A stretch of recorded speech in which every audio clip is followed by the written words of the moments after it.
संकट चौथ पर पढ़े गणेश जी की कथा। सब संकट होंगे दूर, जाने मुहूर्त, चंद्रोदय और पारण समय। इस साल संकट चौथ 29 जनवरी दिन सोमवार को है।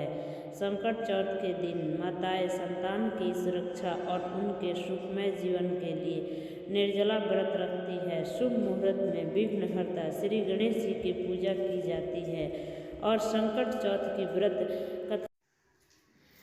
कथा सुनती है। रात के समय में चंद्रमा को अर्घ्य देकर पारण करती है। संकट चौथ को तिलकुट चतुर्दशी, माघ संकटी चतुर्दशी के नाम से भी जाना जाता है।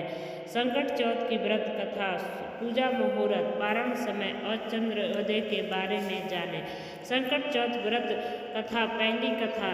पौराणिक कथा के अनुसार एक बार देवतागण संकट में घिरे हुए थे तो वे कैलाश पर्वत पर भगवान शिव की शरण में आए। वहां पर भगवान गणेश और कार्तिकेय जी उपस्थित थे। भगवान भोलेनाथ ने अपने पुत्रों को कार्तिकेय और गणेश जी से पूछा कि दोनों में से कौन देवताओं के संकट को दूर करेगा। दोनों ने ही कहा कि वे देवताओं को संकट से उबार सकते हैं। भगवान महादेव ने कहा कि तुम दोनों में से जो पहले धरती की परिक्रमा करके आएगा उसे ही देवताओं के संकट को दूर करने का अवसर मिलेगा।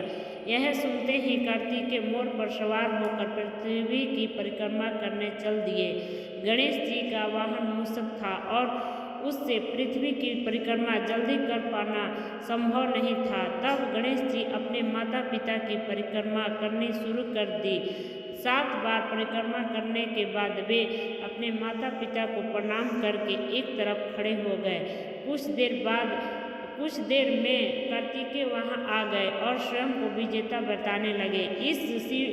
इस पर शिव जी ने गणेश जी से पूछा कि उन्होंने पृथ्वी की परिक्रमा करने की जगह माता पिता की परिक्रमा क्यों की। तब गणेश जी ने कहा कि माता पिता के चरणों में ही समस्त लोक होता है। यह सुनकर भगवान शिव प्रसन्न हुए और गणेश जी को विजयी घोषित किया। उन्होंने गणेश जी को देवताओं के संकट दूर करने का आदेश दिया। साथ ही गणेश जी को आशीर्वाद दिया कि जो व्यक्ति चौथ के दिन व्रत रखकर तुम्हारी पूजा करेगा और चंद्रमा को अर्घ्य देगा उसके सभी कष्ट दूर होंगे और पाप मिटेंगे। उससे पुत्र, धन, सुख, समृद्धि आदि की प्राप्ति होगी। संकट चौथ की व्रत कथा। दूसरी कथा। एक नगर में एक बुढ़िया थी। वह गणेश जी की परम भक्त थी।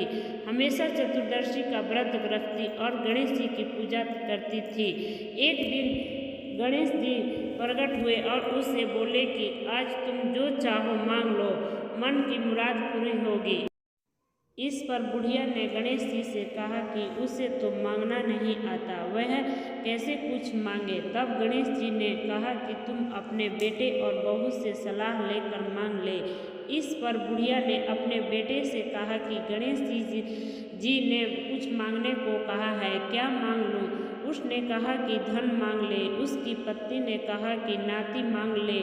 बुढ़िया ने पड़ोस के लोगों से भी इस बारे में पूछा तो उन्होंने कहा कि धन और नाती का तुम्हें क्या लाभ है, तुम अंधी हो, अपने लिए गणेश जी से आंखों की रोशनी मांग लो। बुढ़िया ने गणेश जी से कहा कि आप प्रसन्न हैं तो 9 करोड़ की माया दो और निरोगी काया दो, अखंड सुहाग दो, आंखों की रोशनी दो, नाती और पोता दो, सुख और समृद्धि दो और जीवन के अंत में मोक्ष दो। इस पर गणेश जी ने कहा कि बुढ़िया माँ, तूने तो मुझे ठग लिया, लेकिन जाओ तुम्हारी सब मनोकामना पूर्ण हो। उसके बाद गणेश जी वहाँ से चले गए। बुढ़िया को सब कुछ प्राप्त हो गया। संकट चौथ 2024 मुहूर्त और पारण समय। गणेश पूजा का मुहूर्त।